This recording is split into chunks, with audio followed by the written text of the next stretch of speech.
আগামী 29শে মে আন্তর্জাতিক জাতিসংঘ শান্তিরক্ষী দিবসে বাংলাদেশের রাজনীতিতে কি বড় কোনো ঝড় আসতে যাচ্ছে? আজকের ভিডিওতে সেই বিষয়টা নিয়ে আলোচনা করব। কয়েকদিন আগে সাবেক সেনাপ্রধান আইজ আহমেদের বিরুদ্ধে যেদিন মার্কিন যুক্তরাষ্ট্র নিষেধাজ্ঞা ঘোষণা করলো, সেদিন রাতেই ডয়চে ভেলাতে from torturers to peace keepers নামে একটা ডকুমেন্টারি প্রকাশিত হয়েছে, যেখানে পরিষ্কারভাবে উল্লেখ করা হয়েছে বাংলাদেশ এবং শ্রীলঙ্কা থেকে যারা শান্তিরক্ষা মিশনে যোগদান করছেন তাদের অনেকেই নিজের দেশে মানবতা বিরোধী কর্মকাণ্ডে যুক্ত ছিলেন। সাথে সাথেই জাতিসংঘও রেসপন্স করেছে। জাতিসংঘের নিয়মিত ব্রিফিংয়ে জাতিসংঘ মহাসচিবের মুখপাত্র স্টিফেন ডুজারিক এ বিষয়টা নিয়ে কথা বলেছেন এবং তিনি বলেছেন এ ব্যাপারে জাতিসংঘ অনুসন্ধান করবে এবং তদন্ত শেষে তারা সিদ্ধান্ত নেবে। যদি কেউ এই ধরনের কর্মকাণ্ডে যুক্ত থাকেন, এমন প্রমাণ পাওয়া যায়, তাহলে তাদেরকে জাতিসংঘ শান্তিরক্ষা মিশন থেকে বাদ দেওয়া হবে। কি বলেছেন স্টিফেন ডুজারিক সেটা আমরা একটু দেখে নিই, তারপর 29শে মেয়ের কথা কেন বলছি সেই আলোচনায় আসবো। মানবজমিন থেকে পড়ছি। শান্তিরক্ষা মিশনে নিয়োগ নিয়ে সতর্ক জাতিসংঘ, মানবাধিকার লঙ্ঘনকারীদের বিরুদ্ধে অভিযোগ প্রমাণিত হলে মিশন থেকে বাদ দেওয়া হবে। চরম মানবাধিকার লঙ্ঘনে জড়িত আইনশৃঙ্খলা বাহিনীর কর্মকর্তাদের শান্তিরক্ষা মিশনে পাঠানো নিয়ে ডয়চে ভেলার রিপোর্ট প্রকাশের পর নড়াচড়ে বসেছে জাতিসংঘ। বুধবার নিয়মিত ব্রিফিংয়ে জাতিসংঘ বলেছে তাদের অবস্থান খুব স্পষ্ট। শান্তিরক্ষা মিশনে নিয়োগপ্রাপ্তরা যেন সততা ও দক্ষতার মানদণ্ডে উত্তীর্ণ হয় তা নিশ্চিতে জাতিসংঘ মহাসচিব প্রতিশ্রুতিবদ্ধ। জাতিসংঘ মহাসচিব অ্যান্টনিও গুতেরের মুখপাত্র স্টিফেন ডুজারিক বলেছেন, শান্তিরক্ষা মিশনে নিয়োজিতদের বিরুদ্ধে মানবাধিকার লঙ্ঘনের অভিযোগ প্রমাণিত হলে মিশন থেকে বাদ দেওয়া হবে। ব্রিফিংয়ে ডয়চে ভেলের এই রিপোর্টের কথা, যে ডকুমেন্টারির কথাটা বলছিলাম, সেটা নিয়ে তাকে প্রশ্ন করা হয় এবং সেই উত্তরে তিনি বলেন, হ্যাঁ, ডয়চে ভেলের ডকুমেন্টারি আমরা দেখেছি। আপনি হয়তো জানেন যে শান্তিরক্ষা মিশনে আমাদের সহকর্মীরা এই বিষয়টা নিয়ে কাজ করে যাচ্ছেন। তারা রিপোর্ট নিয়ে জাতিসংঘের তরফে বিবৃতি দিয়েছেন। তিনি আরও বলেন, আমরা স্পষ্ট ভাষায় বলতে চাই যে শান্তিরক্ষা মিশনে নিয়োগের ক্ষেত্রে যেন দক্ষতা এবং সততার সর্বোচ্চ মানদণ্ড নিশ্চিত করা হয় সে বিষয়ে জাতিসংঘ মহাসচিব প্রতিশ্রুতিবদ্ধ। এ প্রতিশ্রুতির মধ্যে আরও রয়েছে মানবাধিকারের প্রতি শ্রদ্ধা এবং প্রতিশ্রুতি, জাতিসংঘের মানবাধিকার যাচাই পদ্ধতির অধীনে শান্তিরক্ষী নিয়োগে সংশ্লিষ্ট বিষয়ে যথাযথ নিয়ম এবং কৌশল মেনে চলা। এরপর একই বিষয়ে ওই সাংবাদিকই আবার প্রশ্ন করেন, যে দেশ শান্তিরক্ষা মিশনে তাদের সদস্যদের পাঠান আইনশৃঙ্খলা রক্ষাকারী বাহিনী থেকে, তারাই যেহেতু স্ক্রিনিংটা করেন, তাহলে যদি কোনো দেশের সরকার নিজেই মানবতা বিরোধী কর্মকাণ্ডে যুক্ত থাকেন, তাহলে তাদের কাছ থেকে আমরা কিভাবে প্রত্যাশা করতে পারি তারা মানবতা বিরোধী কর্মকাণ্ডে যুক্তদের শান্তিরক্ষা মিশনে পাঠাবেন না? এর জবাবে স্টিফেন ডুজারিক বলেন, আমরা বাছাই প্রক্রিয়া 3 ধাপে সম্পন্ন করি। প্রথম পর্যায়ে বাছাই হয় ব্যক্তিগত মানদণ্ডে, পরের ধাপে বাছাই কাজটা করে স্বাগতিক দেশ এবং অন্য বাছাই প্রক্রিয়াটা হয় জাতিসংঘের মানবাধিকার বিষয়ক হাই কমিশনারের অফিস থেকে। তিনি বলেন, আপনাকে বলবো, বিগত বছরগুলোতে আমরা দেখেছি খুব অল্প সংখ্যক দেশ থেকে শান্তিরক্ষীদের মানবাধিকার লঙ্ঘনের ব্যাপারে অভিযোগ পেয়েছি।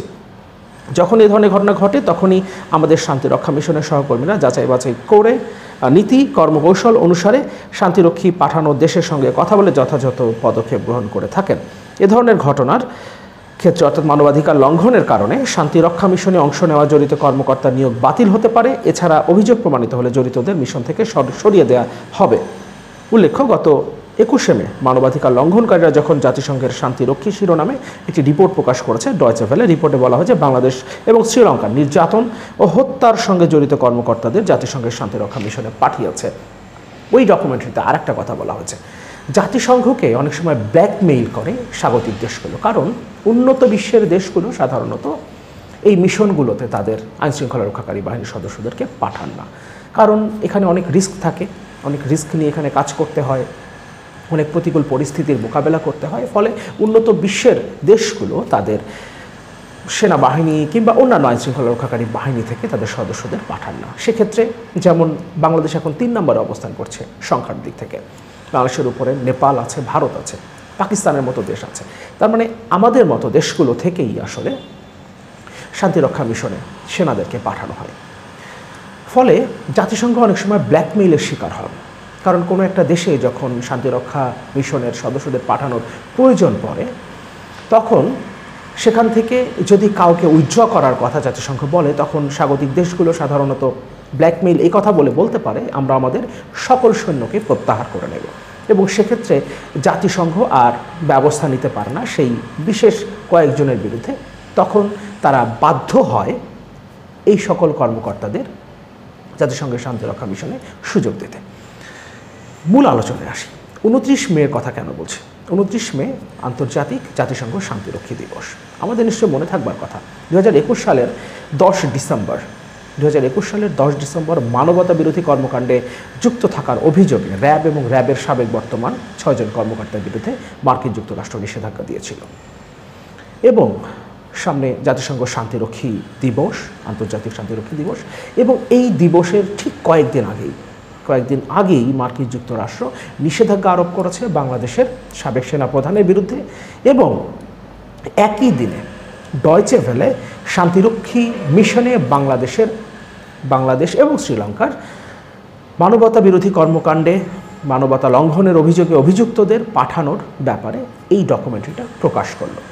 এবং আমরা যেটা দেখতে পাচ্ছি, সরকারের দালাল মিডিয়া, আমি সময় টিভিতে একটা রিপোর্ট দেখলাম, তারা বলবার চেষ্টা করছে এই ডকুমেন্টারির পেছনে নেত্র নিউজের তাসনিম খলিলের হাত আছে, যিনি মার্কিন যুক্তরাষ্ট্র থেকে ফান্ড পান, এবং আরও কয়েকজনের নাম তারা সেখানে উল্লেখ করছেন যারা এই ডকুমেন্টারিটা তৈরির পেছনে ছিলেন এবং তারা মার্কিন যুক্তরাষ্ট্র থেকে বিভিন্নভাবে ফান্ড পেয়ে থাকেন। এবং সেই প্রতিষ্ঠানকে তারা বলতে চেষ্টা করছে আধুনিক CIA হিসেবে, অর্থাৎ মার্কিন যুক্তরাষ্ট্রের পেছন থেকে কলকাঠি নাড়ছে।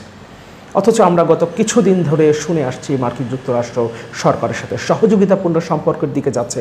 ডোনাল্ড লু যখন আসলেন বাংলাদেশে, ডোনাল্ড লু ফিরে যাওয়ার আগে আমরা দেখলাম পররাষ্ট্রমন্ত্রী এবং সরকারি দলের সাধারণ সম্পাদক বলবার চেষ্টা করলেন সরকারের সাথে সহযোগিতাপূর্ণ সম্পর্ক কীভাবে এগিয়ে নিয়ে যাওয়া যায় সেই ব্যাপারেই ডোনাল্ড লু এসছিলেন। কিন্তু আজিজ আহমেদের বিরুদ্ধে যখন স্যাংশনটা দেওয়া হলো, তারপর ওবায়দুল কাদের মন্তব্য করেছেন, ডোনাল্ড লু এলেন, আমরা ধারণা করলাম তারা সম্পর্ক ভালো করতে চায়, কিন্তু নিশিরাতে স্যাংশন দিল।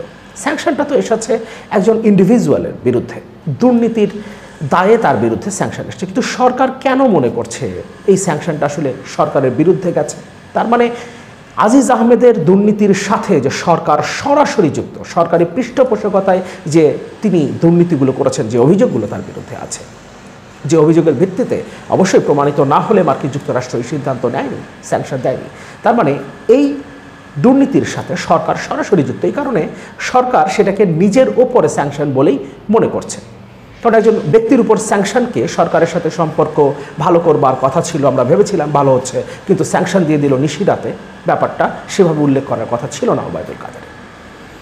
তার মানে সরকারের সাথে মার্কিন যুক্তরাষ্ট্রের সম্পর্কটা এতদিন তারা যেভাবে প্রকাশ করবার চেষ্টা করছেন, যেভাবে বোঝানোর চেষ্টা করেছেন, বা আমরাও যেভাবে মনে করছি, যেহেতু নির্বাচনের পর তারা কঠিন কোনো স্টেপ নেয়নি 7 জানুয়ারির মতো একটা নির্বাচনে এই সরকারটা গঠিত হবার পরেও, ফলে আমরা ধারণা করেছিলাম মার্কিন যুক্তরাষ্ট্র হয়তোবা এই সরকারের বিরুদ্ধে কোনো ধরনের স্টেপ নেবে না। কিন্তু এখন সরকারের দালাল মিডিয়াগুলোই মার্কিন যুক্তরাষ্ট্রের বিরুদ্ধে বিষোদ্গার করতে শুরু করেছে এবং তারা বলতে শুরু করেছে ডয়চে ভেলের এই প্রতিবেদন বা এই ডকুমেন্টারির পেছনেও মার্কিন যুক্তরাষ্ট্রের হাত আছে, মার্কিন যুক্তরাষ্ট্রের গোয়েন্দা সংস্থা CIA-এর আধুনিক ভার্সনের হাত আছে, এবং সেখান থেকে ফান্ড সংগ্রহ করে তাসনিম খলিলের মতো অর্থাৎ নেত্র নিউজ এই ডকুমেন্টারি প্রকাশের সাথে যুক্ত ছিল।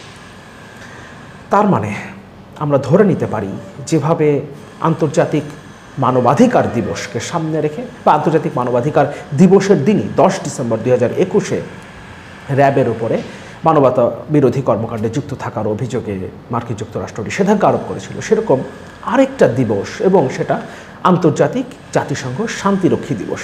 সেই দিবসের আগে শান্তিরক্ষী বাহিনীতে বাংলাদেশের মানবতা বিরোধী কর্মকাণ্ডে যুক্ত কর্মকর্তাদের অংশগ্রহণের বিষয়টি সামনে নিয়ে আসা এবং সেটা নিয়ে ব্যাপক আলোচনা, আন্তর্জাতিক মিডিয়াতে আলোচনা, এবং সেটার সাথে মার্কিন যুক্তরাষ্ট্রের সংযোগ খোঁজা, সব কিছু মিলিয়ে আমরা ধারণা করতে পারি 29শে মে কিছু একটা হয়তো বাংলাদেশের বিরুদ্ধে সিদ্ধান্ত আসতে পারে। কারণ স্টিফেন ডুজারিক পরিষ্কারভাবে জাতিসংঘের অবস্থানটা স্পষ্ট করেছেন এবং এই ব্যাপারে তাদেরকে ব্যবস্থা নিতে হবে। কারণ একটা দায় জাতিসংঘের উপরে এসে পড়েছে এই রিপোর্টের মধ্য দিয়ে, এই ডকুমেন্টারি প্রকাশের মধ্য দিয়ে। কারণ এই ডকুমেন্টারিতে পরিষ্কারভাবে বলা হয়েছে জাতিসংঘ অনেক ক্ষেত্রেই এই বিষয়গুলোকে ওভারলুক করতে বাধ্য হয়।